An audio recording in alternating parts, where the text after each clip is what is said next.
بحضرة النبي المصطفى سيدنا محمد صلى الله عليه وسلم. الفاتحة. أعوذ بالله من الشيطان الرجيم. بسم الله الرحمن الرحيم. الحمد لله رب العالمين. إياك نعبد وإياك نستعين. صراط المستقيم صراط الذين أنعمت عليهم غير المغضوب عليهم. Assalamualaikum warahmatullahi wabarakatuh. Alhamdulillah rabbil alamin, wassalatu wassalamu ala asyrafil mursalin sayyidina wa maulana Muhammadin wa ala alihi wa ashabihi ajma'in, amma ba'd. Hadratul mukarramun, para jamaah yang dimuliakan Allah, seraya kita memuji dan bersyukur kehadiran Allah bahwa pada pagi ini kita masih diberikan kesempatan, diberikan kesehatan, taufik dan hidayah untuk menjalankan apa yang menjadi perintahnya. Mudah-mudahan apa yang kita lakukan dari sholat berjamaah subuh, mudah-mudahan Allah terima. Amin ya rabbal alamin. Salawat dan salam tetap terlimpah untuk baginda Nabi besar Muhammad sallallahu alaihi wasallam, untuk para sahabatnya, para tabi'in, para tabi'in, dan untuk umatnya yang beriman hingga akhir zaman. Jamaah yang dimuliakan Allah, pada pagi ini kita masih membahas yang berkaitan dengan jenazah. Kemarin kita sudah membahas tentang syarat-syarat memandikan mayit, memandikan jenazah. Di sini ada 3 syarat. Syarat untuk jenazah bisa dimandikan. Yang pertama adalah ayyakuna musliman, mayitnya muslim. Fala yuftaradu tagsilul kafir bal yahrumu. Nah, ini sudah kita bahas. Tidak difardukan memandikan mayit atau memandikan jenazah yang kafir. Bal yahrumu bittifaqis salasah. Wa qala asy-Syafi'iyah innahu laisa biharamin li annahu lin-nadhafah la lit-ta'abbudi. Nah, madzhab Syafi'i membolehkan orang muslim memandikan atau ikut memandiin mayit. Alasannya tidak bermakna ta'abbudi yang berkaitan dengan tauhid gitu, tapi hanya untuk kepentingan nadhafah, kebersihan. Yang kedua, alla yakuna suqton. Kemarin sudah kita sampaikan, mayitnya itu bukan mayit yang keguguran, yang lahir belum waktunya. Fa innahu la yuftaradu ghuslu sukti ala tafsilin. Nah, di sini tafsil artinya ada rincian-rincian tersendiri berkaitan dengan memandikan mayit yang keguguran. Pendapat madhab Syafi'i, inna suqqa an-nazila qabla iddati tamamil hamli wa hiya sitatu ashhurin wa walahdotani. Tergantung usianya. Kalau memang sudah ada masa di mana dia lahir pada 6 bulan. Tapi pada dasarnya ketika dia lahir sudah dalam keadaan meninggal tetapi sudah wujud, ya, itu alternatif. Tergantung keadaan, tergantung kondisi daripada si mayit. Gitu. Kalau si mayit atau si jenazah yang lahir sudah membentuk, gitu, walaupun dia meninggal dari sejak kandungan, karena sudah ada bentuk sebagai wujud manusia, itu dimandikan. Tapi tidak ada kewajiban untuk disolatkan, ya, tidak ada. Tapi untuk dikafani silahkan.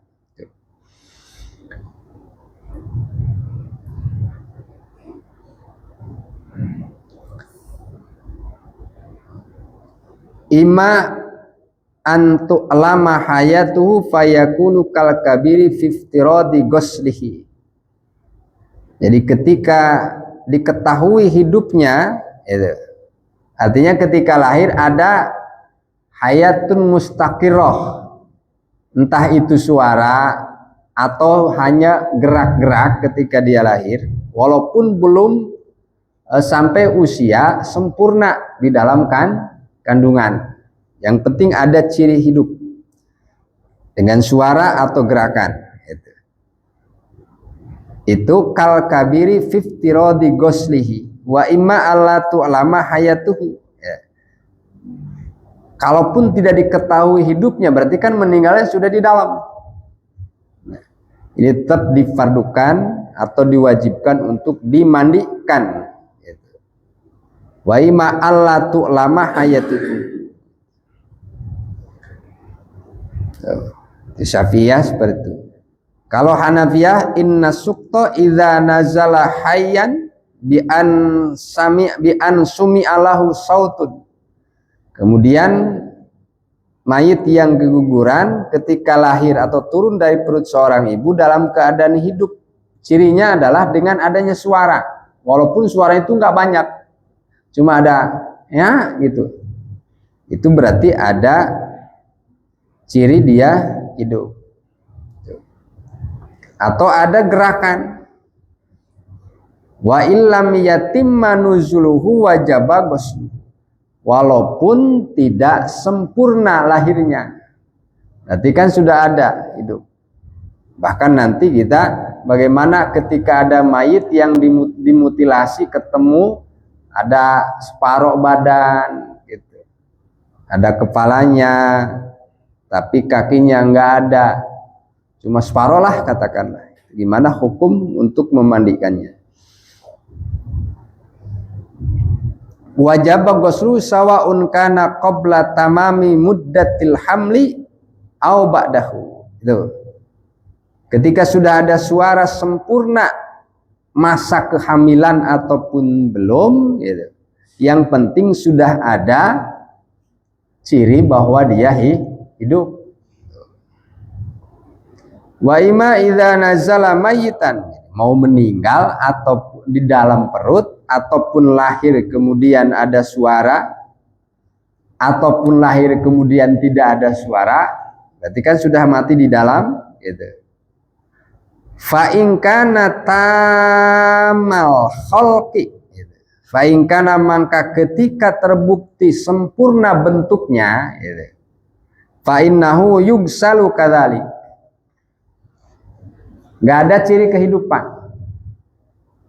pokoknya udah meninggal lah, udah. Simpelnya si jenazah atau si mayit lahir masih bayi, kemudian nggak ada ciri-ciri hidup, tapi bentuknya sempurna, udah wujud manusia lah.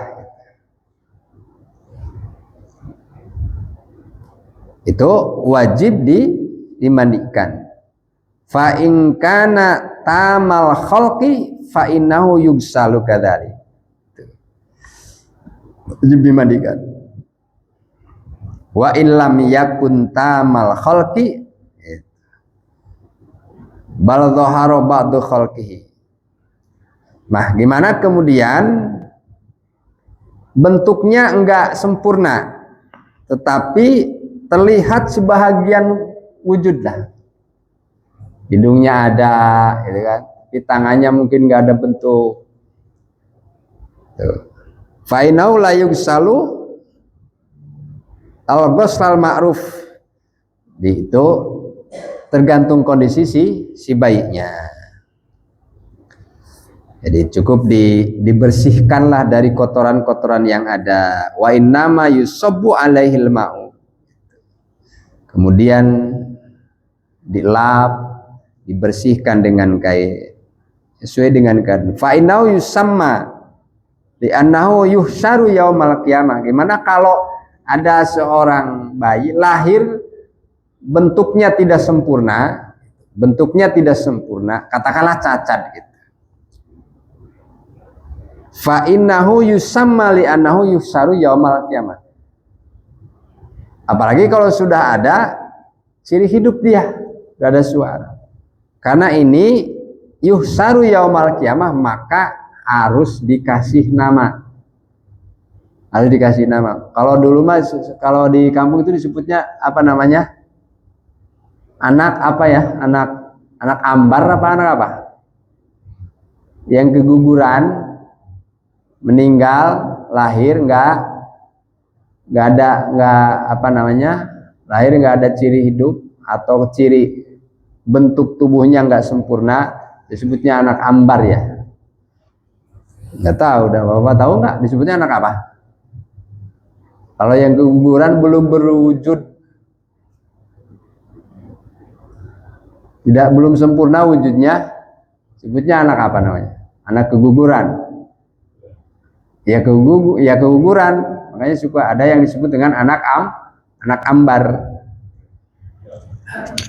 Fa innahu yusamma li'annahu yusaru yaumal qiyamah. Tetap dikasih nama, Pak. Kecuali masih bentuk atau wujud darah. Itu mah kan belum ada bentuk. Mau dikasih namanya siapa? Apalagi kalau sudah ada bentuk, jenis kelaminnya ada, itu jelas. Berarti harus dikasih nama walaupun meninggal sejak dari dalam perut. Karena apa? Yuhsaru yaumal qiyamah.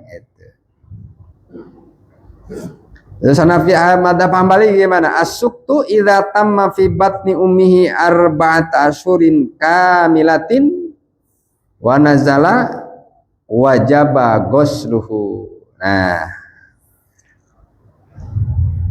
kalau madzhab Hambali mah 6 bulan sempurna, 4 bulan sempurna. 4 bulan kemudian dia lahir prematur lah. Kalau prematur mah kan masih bisa diinkubasi. Jadi usia di dalam kandungan 4 bulan kan sudah ditiupkan ruh. Ya kan? Sudah ditiupkan ruh. Kenapa kemudian lahir nggak ada ruhnya? Ya berarti kan mati di dalam kandungan. Diambil ruhnya oleh Allah ketika masih dalam kandungan. Wa nazala wajaba ghusluhu. Sudah 4 bulan berarti nih, sudah 4 bulan. Berarti kan kalau sudah 4 bulan kan sudah ada ruhnya, berarti kan sudah ada bentuk. Sudah ada bentuk. Wa amma inna zala qabla dzalika fala yajibu ghuslu. Ya kalau belum sempurna, katakanlah 3 bulan, berarti kan belum ditiupkan ruh. Kenapa ditiupkan ruh? Karena bentuknya sudah sempurna, sudah dibungkus daging, tulangnya sudah ada gitu.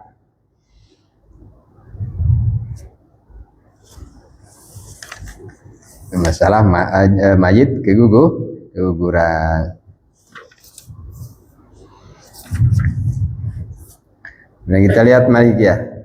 Idza kana suktu muhaqqaqal hayati ba'da nuzulihi bi alamatin tadullu ala dzalika kas-sarahi war-radha. Al-katsir alladzi yaqulu ahlul ma'rifah innahu la yaqa'u mithluhu illa mimman fihi hayatun mustaqirratun wajabat tagsilu. Patokan dasarnya sama. Ada ciri hidup. Kayak menjerit kayak tadi, ya cukup segitu berarti dia hidup. Atau sampai nyusu, kalau udah nyampe nyusu mah udah jelas-jelas wujudnya, bentuknya, jenis kelaminnya, ya kan? Jelas. Nah, kalau madzhab Malikiyah begitu, kalau belum sempurna atau belum ada ciri-ciri hidup, gitu, makruh untuk dimandikan, tapi cukup dibersihkan, dibungkus dan makamkan. Yang keempat, alla yakuna syahidan Qutila fi ila'i kalimatillah. Nanti ada pembahasan tersendiri masalah mati syahid. Walaupun kemarin kita singgung ada mati syahid dunia dan akhirat, ada mati syahid dunia doang. Kalau mati syahid dunia dan akhirat itu enggak wajib disolatkan, enggak wajib dimandikan, langsung dimakamkan, langsung dikubur. Nah,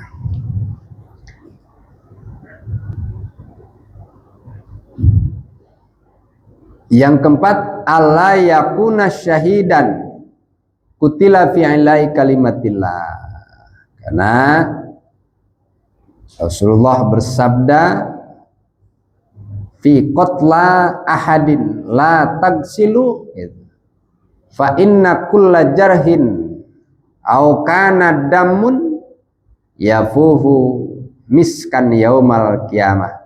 Jadi setiap tetesan darah atau luka yang meneteskan darah itu darahnya semerbak bagaikan misik di hari kiamat. Walam yusalla alaihim, dan tidak disolat. Udah langsung dimakamkan. Udah syahid dunia dan akhirat. Itu masalah memandikan. Nah, gimana ketika proses memandikan mayit? Nah, secara umum baik mayit yang baru lahir, kemudian mayit perempuan dan mayit laki-laki dewasa, baligh ataupun belum baligh. Hukmun nadri ila auratil mayyiti walam siha wa tagsilir rijalin nisa wabil aksi.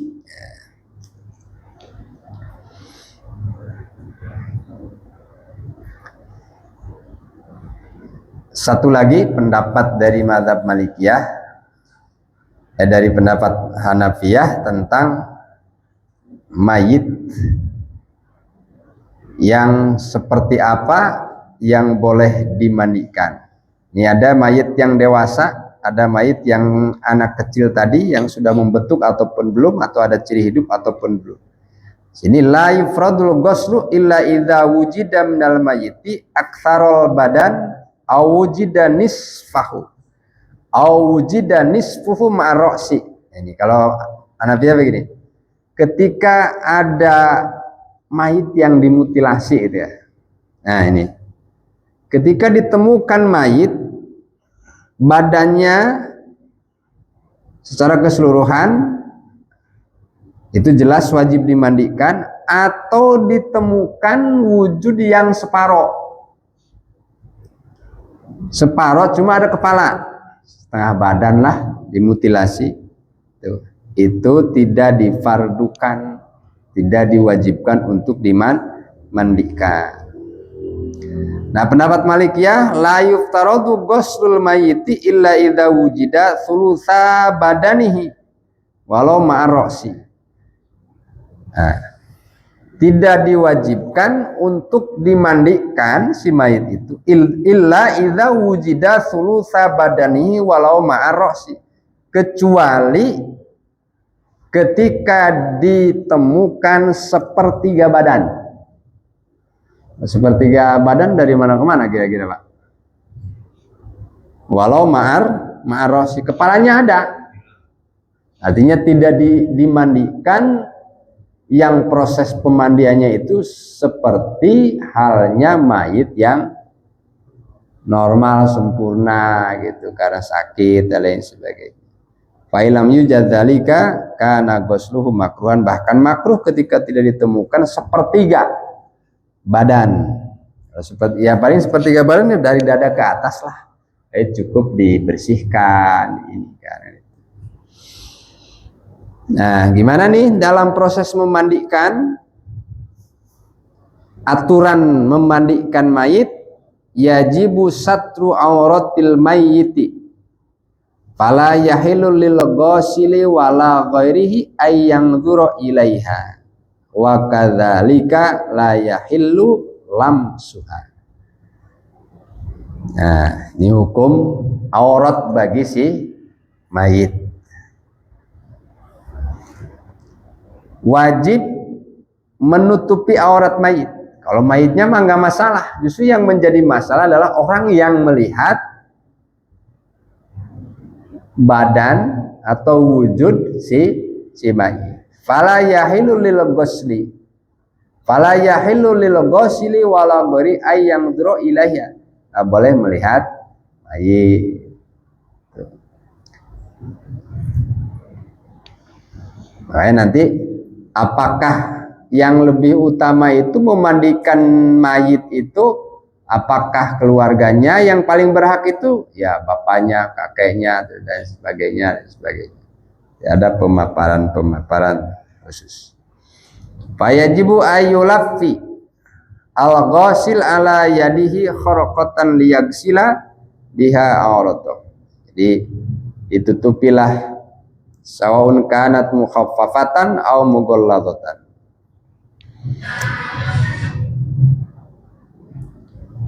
Kalau memang jenazah atau mayitnya sempurna, jadi aurat bagi orang yang beda jenis. Terus bagaimana suaminya? Pamannya ada seorang istri, ya wanita meninggal, suaminya ada. Apakah boleh si mayit si suaminya ikut memandikan istrinya? Ini ada yang menyatakan nggak boleh, karena masa kepemilikan itu selesai karena meninggal. Makanya disebutnya tolak apa? Tolak apa namanya? Ya tolak karena ditinggal.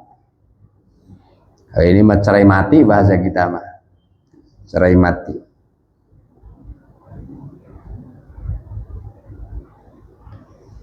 Sebut cerai mati. Nah, ada yang mengatakan sudah selesai ketika meninggal, berarti di situ jatuh tidak ada kepemilikan. Tapi ada juga yang menyatakan bahwa dengan nikah itu sama seperti nasab. Jadi ada yang membolehkan. Ada yang membolehkan ketika sudah masuk masa iddah selesai. Iddahnya seorang si wanita iddah ketika si wanita ditinggal suaminya, berarti kan masa iddahnya 4 bulan 10 hari. Umpamanya dia ngikut memandikan suaminya. Nah, ini ada beberapa perbedaan pendapat.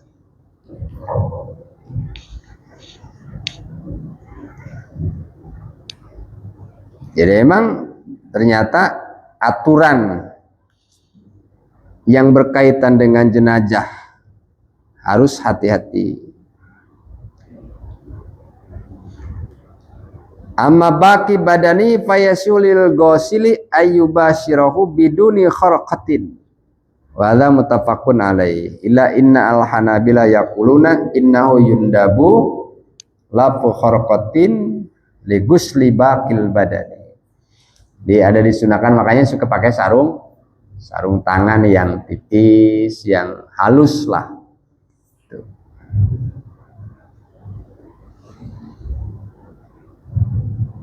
Innahu yundabu lafu kharqatin li ghusli baqil badani. Tetap sunnah. Gimana? Inna lamsal aurati al mukhaffafati minal mayiti ghairu muharramin. Istilah megang apa namanya aurat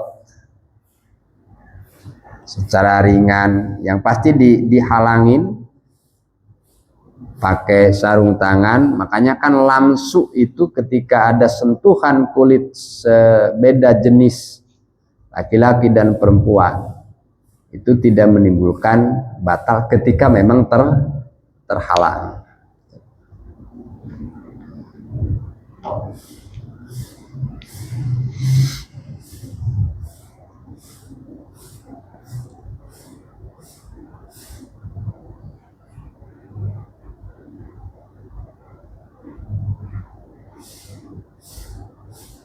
Wala yahilul lirrijali tagsilun nisa wabil aksi nih.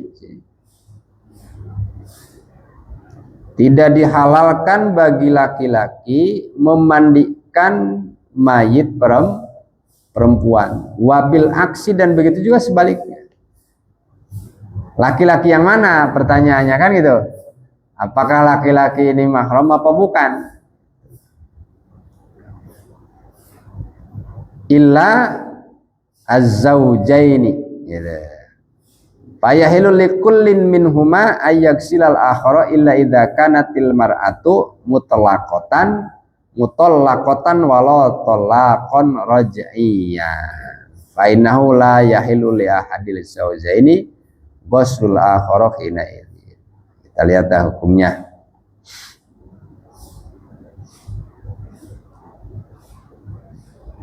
Al-Hanafiyah idza matatil mar'atu falaisa li zawjiha ayyagsilaha lintihai milkin nikahi gitu. Fasara ajnabiyan. Ini. Fasara ajnabiyan minha. Ketika seorang wanita meninggal gitu. Falaisa li zawjiha ayyagsilaha lintihai milkin nikah. Ketika seorang wanita meninggal, apakah punya hak seorang laki-laki untuk apa? Memandikan. Untuk memandikan. Falaisa li zawjiha ayyagsilah. Di sini bahasanya falaisa. Hanafiyah. Kenapa alasannya? Lintihai milkin nikah fasara ajnabiyah. Jadi kepemilikan karena nikah itu sudah selesai, sudah habis. Di kampung tuh dipakai gitu. Tapi boleh memandikan, tapi dengan cara satu auratnya ditutup. Persoalannya buat siapa? Persoalannya buat yang hidupnya, bukan buat yang meninggal, bukan yang buat yang meninggalnya. Gitu. Fasara ajnabiyan, sudah, ketika sudah itu si mayit itu mayit ajnabi karena nikahnya sudah selesai. Amma in mata zauju falaha antagsilaha li'annaha fil iddah. Nah, beda. Jadi ini ada kaitan iddah. Ini masalah nih. Tolong di ini Pak. Apa namanya? Amma idza mata zauju falaha antagsilaha. Ketika yang si istrinya meninggal, si suaminya yang masih hidup itu nggak boleh memandikan istrinya. Karena apa? Lintihai.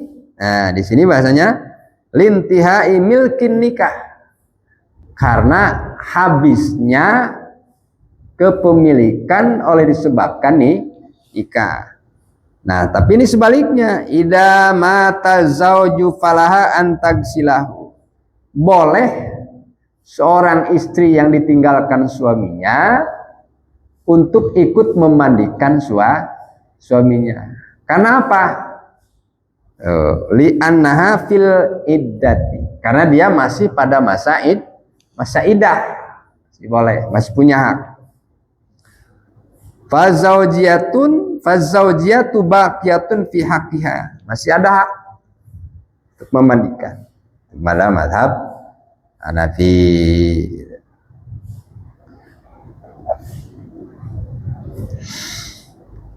Walaupun ketika meninggalnya si seorang wanita, seorang suami, ini meninggal nih. Ini si suami itu menolak, menjatuhkan tolak kepada si istri. Tolak di sini masih dalam keadaan tolak roj'iyah. Artinya masih bisa kembali, masih bisa rujuk. Nah, dalam saat seperti itu si suami meninggal. Suami meninggal. Masalah seperti ini, maka si istri boleh memandikan si suaminya yang meninggal. Hanafiyah beda tadi, karena sudah selesai dengan pernikahan, dengan meninggal itu kepemilikan dalam pernikahan. Nah, di sini ketika masa iddah masih ada, umpamanya nih, Dia udah cerai, tapi cerainya roj'iyah, masih bisa rujuk lagi. Dalam masa iddah belum habis, suaminya meninggal, masih tetap boleh untuk ikut memandikan.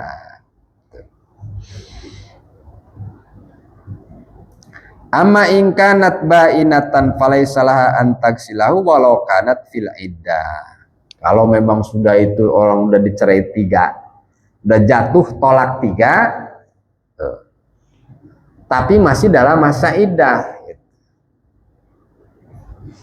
tapi masih dalam masa iddah, gimana?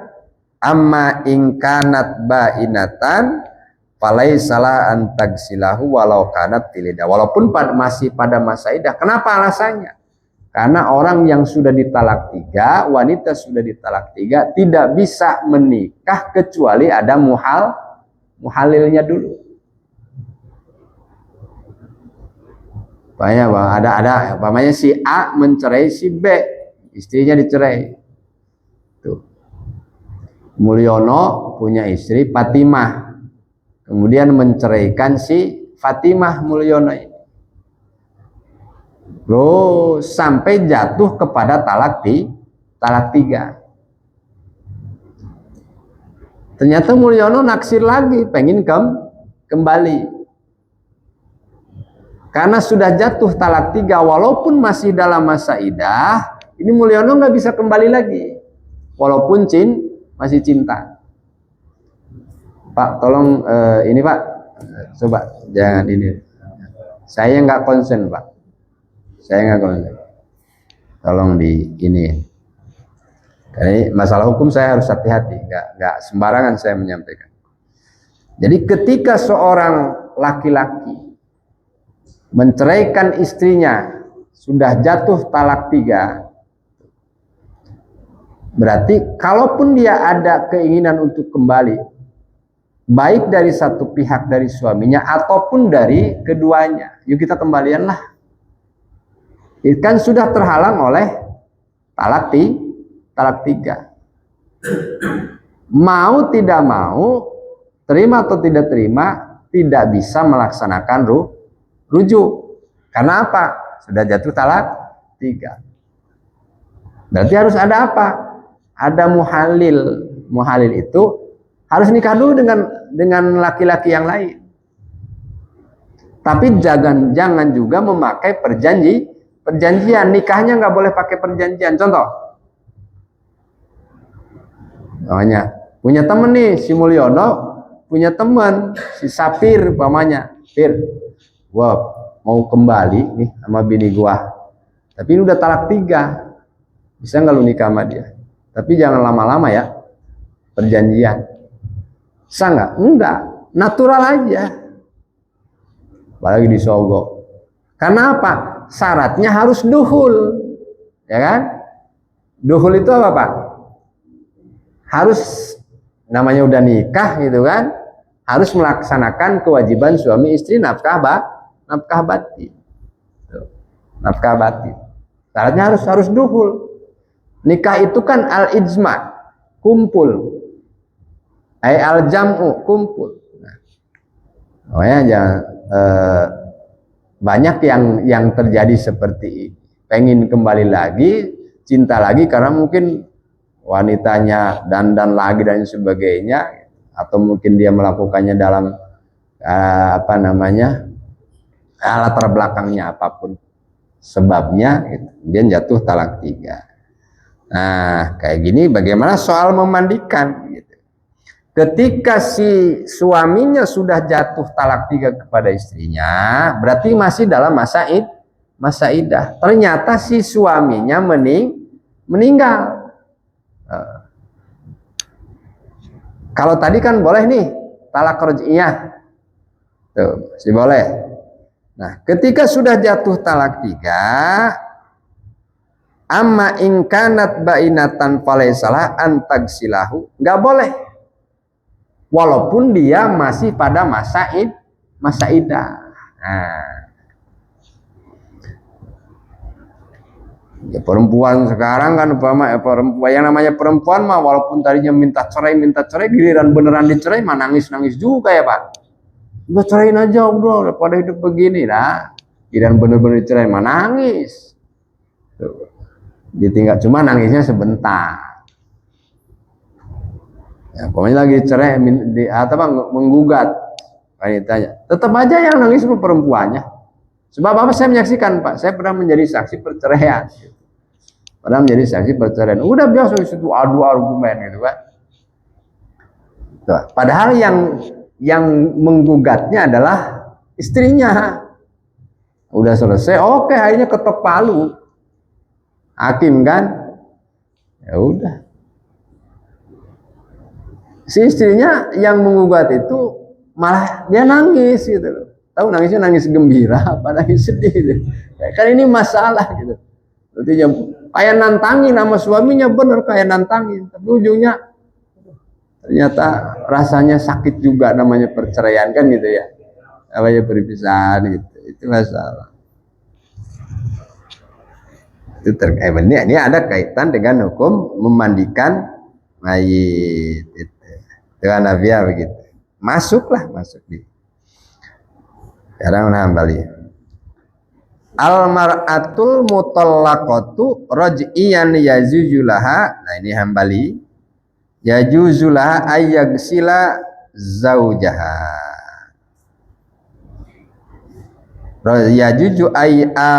Yajuzulaha antugsala. Gitu. Jadi boleh.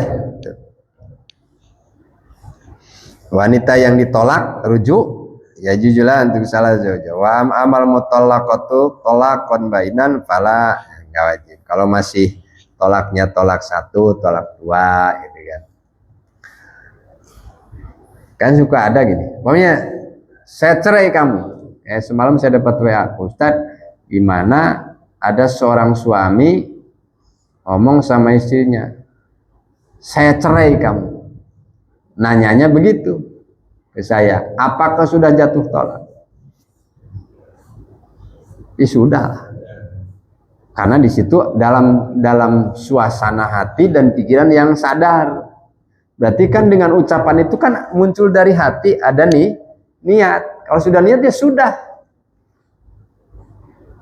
Apakah cerai itu perlu saksi? Nggak harus perlu saksi. Dan ya. Itu, nah biasanya sering terjadi, dan saya sering merujukkan begitu Pak. Saya tanya, ini mau rujuk? Iya. Dari semenjak jatuhnya tolak, ucapan seorang laki-laki, baik tolak yang secara sharih ataupun kinayah, secara jelas maksudnya, ataupun secara sindiran, nggak terlalu saklek itu bahasanya. Terus habislah masa idah yang pertama. Berarti kan ada memulai proses talak yang kedua. Nah, talak yang pertama berarti kan 3 bulan 10 hari. Ternyata 3 bulan 10 hari sudah selesai, 3 bulan ke 15 hari atau ke 11 hari atau ke 12 hari dia pengen rujuk lagi. Apakah cukup, Neng atau Mah, aku kembali kepadamu? Itu sah nggak? Sah nggak Pak? Ini nanya nih Mah, sah nggak? Udah tebak-tebakan aja dulu, nggak usah takut salah. Ntar walaupun salah ntar saya benerin, tenang aja. Sah nggak kira-kira? Mah, aku kembali kepadamu. Enggak, Mas. Kalau yang aku kembali kepadamu itu masih dalam masa idah, itu udah habis masa idah tolak pertamanya. Nah, ini kan masalah. Makanya saya ketika untuk menikahkan, masalahnya mohon maaf, saya sering menikahkan. Ya rata-rata memang nikahnya nikah siri. Jam 12 geruduk aja datang mau nikah. Ternyata perawan sama bujangan. Ini nikah malam-malam begini masalah apa enggak kan gitu ya? Itu. Ibu orang tuanya enggak ada, anak perempuannya itu enggak ada. Ditanya, bapaknya kamu di mana? Saya enggak kenal bapak. Ya kan masalah itu. Makanya karena jalur secara hukum ke kantor urusan agama sulit pasti. Ya makanya saya mau tidak mau harus nikah. Padahal bujang sama perawan. Terus kamu selama ini tinggal sama siapa? Sama nenek. Terus ibu kamu di mana? Suaminya dapat orang Jepang. Lah katanya kamu nggak kenal bapak. Enggak, itu mah dia udah ke Jepang, dia punya suami. Bapak aku mah nggak tahu gitu kan. Nah, kamu anak apaan? Anak kewalon apa? Masalah. Ini masalah. Anggap kan harus diselesaikan. Sementara si perempuannya ini sering menginap di tempat si pacarnya yang cowok. Kan masalah. Tuh, nggak ada pertanyaan dari ini. Ya udah, ya mau tidak mau saya menjaga agama, saya nikahkan. Jam 12 malam nikahin, di mana yang ada nikah jam 12 malam? Iya. Coba kantor KUA diketok-ketok ada enggak itu kan? Itu. Ya, saya lakukan itu. Kenapa? Menjaga agama. Walaupun saya salah. Sekarang saya coba kamu bikin surat pernyataan, ketika suatu saat ada tuntutan, ada masalah yang berkaitan dengan hukum, tidak akan melibatkan siapapun. Dan dia bertanggung jawab sebagai pihak keluar. Sekarang bikin pernyataan orang keluarganya juga nggak ada. Ya kan? Ini akan harus ditolong, Pak. Itu. Banyak perawan ting-ting. Orang baru usia 23 tahun. 23 tahun ceweknya, 22 tahun, 11 bulan cowoknya. Jadi beda setahun. Ini kan berarti kan harus diselesaikan oleh agama. Kalau ke kantor KUA saya yakin susah untuk mendapatkan izin untuk nikah. Ibu kamu di mana, bisa telepon enggak? Enggak bisa, Pak. Emang di mana? Di Jepang. Terus bapak kamu? Di Jepang bapak saya. Terus nama bapak kamu siapa? Ini bapak kandung bukan. Ya kan repot kan. Itu. Solusinya ya. Nah, itu masalah tolak gitu. Tolak. Ya. Ya. Ya.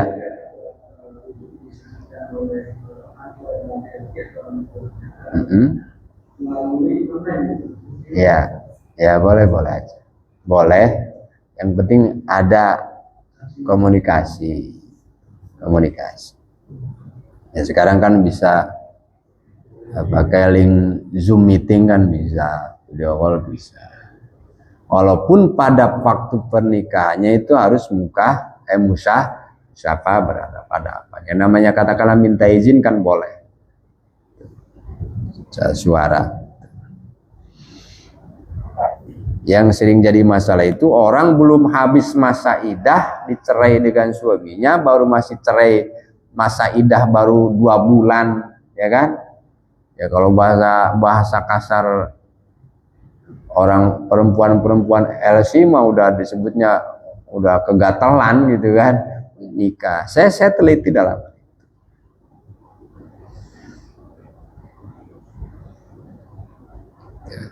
Kemudian Hambali itu ya.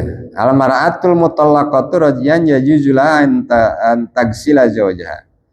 Jadi wanita yang ditolak tapi masih dalam tolak raj'iyah. Tolak raj'iyah itu dalam pengertian masih bisa rujuk lah. Saya bisa rujuk, cukup. Cuma karena saya kadang-kadang ketat, Pak. Walaupun dengan cara rujuk itu langsung bisa begitu aja, ya kan cukup dengan aku kembali. Supaya sehingga tidak menganggap mudah kepada soal bahasa cerai. Makanya saya persulit kadang-kadang gitu. Oh enggak begitu aturannya. Memang bisa begitu. Tapi supaya tidak ada merasa bahwa oh ternyata masalah rujuk gampang gitu. Saya tetap kasih hadiah, bukan mas kawin, kasih hadiah. Berapa, Pak? Ya kompromi dulu saya sama bininya. Lu kalau dikasih segini kasih gua gitu. Itu bercandanya kadang-kadang begitu. Tapi enggak, kasih hadiah untuk mengobati luka hatinya gitu. Amal mutalaqatu tolakan bainan fa'ala itu amalnya. Ya matal maratu walai sama zawjuha wala ahadun minan nisa fa in kana maha rajulun mahar. Nah, gimana kalau ini enggak ini wanita atau ini perempuan yang meninggal, dia enggak ada laki-laki. Ya cari. Boleh gitu. Yang penting tidak melihat kemudian tangan terhalang. Walaupun tidak akan menimbulkan nafsu gitu. Kebangetan amat gitu mentang-mentang jenazah atau mayitnya cantik umpamanya. Mandiin masa ada rasa kan gitu, orang namanya juga mayit kan gitu, kebangetan amat gitu. Fa in kana ma rajulun muharramun laha ghusluha wujuban.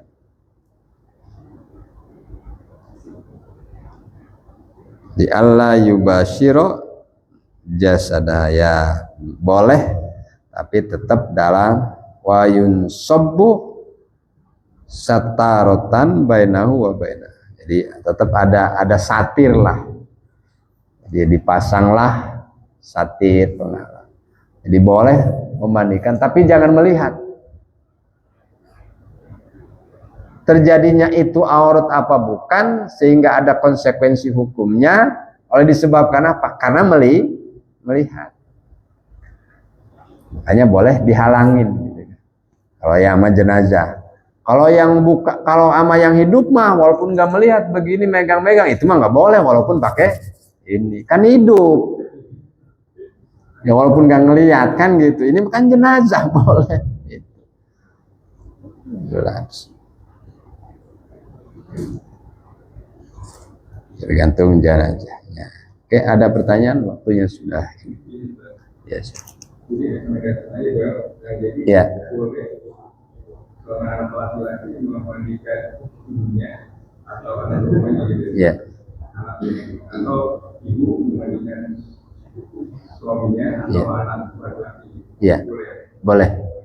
Boleh. Jadi nanti yang mana yang paling utama kan gitu dari pasti bapak kemudian terus ke atas yang punya hak wali kebanyakan di perempuan ya yang meninggal perempuan termasuk kerabat kelompok anak laki-laki dari bapak dari suaminya lah gitu, dari suaminya terus itu boleh yang ada kaitan mahramnya itu utamanya memang keluarga gitu. Utamanya keluarga yang memandikan boleh. Gimana kalau amil kan ini kan ya Pak Amil hanya memandu gitu. Kenapa harus ditutupin sebagai subtak?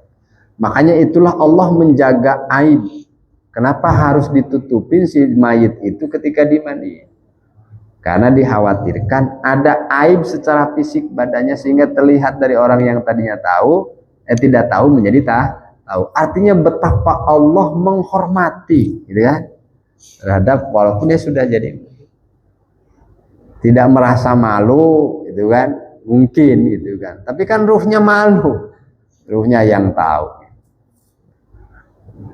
artinya betapa Allah menjaga tentang aib hambanya gitu.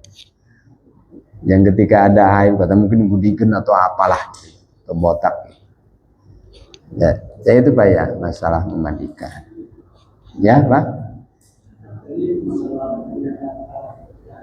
iya.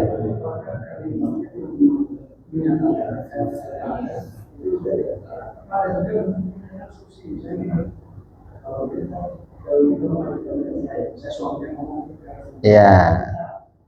Jatuh, Pak. Udah jatuh. Contoh begini dah. Iya. Makanya ketika kalau kita masih cinta sama bini gitu tanya nih. Mau ngomong udah pokoknya bininya udah minta cerai mulu. Udah nggak usah diiyain. Jadi kan banyak kasus. Kenapa saya tahu Pak? Banyak kasus ke saya. Gitu. Belum ada 2 minggu Tiba-tiba istrinya minta cerai. Ternyata dulu pernah ngaji ke saya itu bocah, gitu kan. Mintanya apa ke saya? Pak, tolong diputer giling istri saya. Puter giling gimana? Minta diputer giling supaya balik lagi. Masalahnya apa? Oh, saya tanya. Saya coba istihoroh. Saya tanya, kamu jujur ya? Kamu pernah melukai dia? Pernah selingkuh? Enggak, Pak. Coba jawab yang jujur. Ya sih Pak Ustaz, saya jujur ya gitu. Tapi itu udah lama katanya gitu. Kok dia kumat lagi gitu, dulu udah menerima. Iya, saya bilang dia masih mempertimbangkan, berpikir, padahal belum punya anak, dan nikah 8 tahun. Dia masih merasa-rasa gitu. Ternyata ketika ingin membuang rasa kecewa itu nggak bisa, akhirnya curhat ke temennya kan gitu. Ya, makanya saya bilang begini, berapapun yang diucapkan oleh istrimu ketika istrimu minta cerai, kecuali dia menggugat, disebutnya rafa. Kalau istri menggugat disebutnya rafa. Nah, saya bilang jangan mengiyakan kalau kamu masih cinta. Udah ngedrop dah, masih cinta banget soalnya. Gimana Pak Ustaz? Udah gini aja, motong ayam. Ya, potongin ayam 4. Malam kamu baca sholawat. Alhamdulillah Pak Ustaz, saya kayaknya udah plong gitu kan. Terus artinya kamu sudah siap mencerai? Siap sih belum, katanya udah plong. Ribet juga Ustaz. Itu makanya talak disebutnya masuk ke talak kinayah ya. Contoh begini, kinayah. Udah ada pertengkaran dan lain sebagainya. Terus ngomong suaminya, udah sekarang kamu pulang aja dah ke rumah bapakmu. Itu jatuh Pak. Makanya ada tolak sorry, ada tolak kinayah. Kalau yang sorry mah begini. Salah satu contoh yang jelasnya, aku ceraikan kamu ya. Udah. Itu. Makanya jangan, yang masih muda jangan macam-macam. Kalau masih bening mah bini, jangan ketika walaupun ngegugat, ya udah ntar gue cerai dah. Udah jatuh Pak. Walaupun bahasanya entar. Ya. Itu Pak ya. Iya siap. Karena sikap kita kalau yang meninggalnya itu yang lain, misalnya meninggal di rumah sakit, Iya. terutama jenazah wanita. Ya. Apakah kita yakin yang meninggal itu betul-betul ya, Sesuai dengan aturan agama gitu lah. apalagi misalkan meninggalnya itu di rumah sakit yang di rumah sakit non Islam gitu ya. Ya. Terus apakah kita harus yakin bahwa itu benar atau harus menyaksikan atau Ya, di situ ada golabatul dzon ya. Ketika kita sudah yakin ya sudah. Karena harus ada golabatul dzon, yakinlah, ya udahlah, udah percayalah. Karena di sana juga ada tim yang memandikan, termasuk orang, makanya yang ditunjuk adalah orang. Gimana kalau di rumah sakit yang ini, ya kan? Ya, untuk menghilangkan keraguan itu ya ketika memungkinkan ya. Ketika memungkinkan masih bisa dimandikan, ya mandikan. Ketika daripada ada keraguan karena di rumah sakit yang mungkin tidak seperti di rumah sakit Islam, gitu kan. Kalau di rumah sakit umum itu tetap ada tim ya, gitu kan. Tapi untuk menghilangkan keraguan ya silakan untuk dimandikan ketika masih jasadnya tidak madorot ketika dimandikan. Ketika kemudian menimbulkan rusak, katakanlah gitu ya, jenazah itu ya sudah, yakin aja. apapun juga tim pemandu jenazah di rumah sakit itu perorangan atau kelembagaan. Biasanya Kerjasamanya dengan MUI daerah misalnya. ya. Seperti itu atau Biasanya ada tim Pak, ada tim yang memang di rumah sakit yang paham dengan itu. Ustaz. Tapi ada juga ketika masa corona kemarin, saya punya teman kan yang hamil yang tukang mandiin, ternyata dia juga dipercaya untuk mendampingi memandikan tim yang dari sana jika yang meninggalnya itu muslim. Ya yakin aja lah, husnudzon gitu kan, itu. Ya saya kira itu. Udah ada waktu. Hanya sekian dari pembahasan masalah memandikan mayit. Masih ada pembahasan berikutnya yang berkaitan pula dengan hukum melihat aurat atau melihat jasadnya mayit, memegangnya, memandikannya. Tuh. Perlu kita bahas pada minggu yang akan datang, mudah-mudahan dalam keadaan sehat walafiat. Sekian, wassalamualaikum warahmatullahi wabarakatuh.